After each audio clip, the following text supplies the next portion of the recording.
আলু সেদ্ধ করা অথবা রোদে দেওয়ার ঝামেলা ছাড়াই কাঁচা আলু তেলে ভেজে মাত্র 10 মিনিটেই পটেটো চিপস তৈরি করে নিতে পারবেন। ভাবা যায়?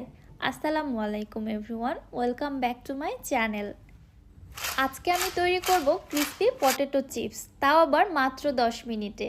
এই চিপসগুলো তৈরি করতে আলু সেদ্ধ করতে হবে না, রোদে শুকাতে হবে না, মাত্র 10 মিনিটে তৈরি করে নিতে পারবেন। চিপসগুলি কত বেশি ক্রিস্পি হয়েছে জাস্ট দেখুন।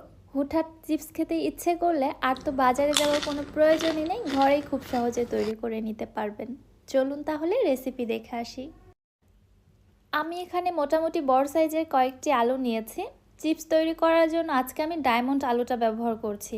আপনারা অন্য যে কোনো আলু নিতে পারেন, তবে ডায়মন্ড আলুটা দিয়ে চিপসটা বেশি ভালো হয়। ফার্স্টে আলুর খোসাটাকে একটি পিলারের সাহায্যে আমি পিল করে নিচ্ছি। বিসমিল্লাহ।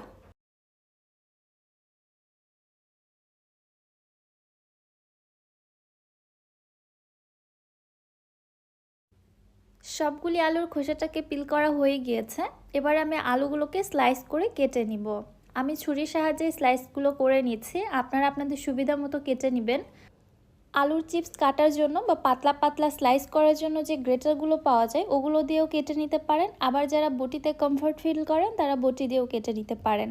তবে আমি ছুরি দিয়ে কেটে নিচ্ছি। আর কতটা পাতলা করছি আশা করছি বুঝতে পারছেন। যতটা সম্ভব পাতলা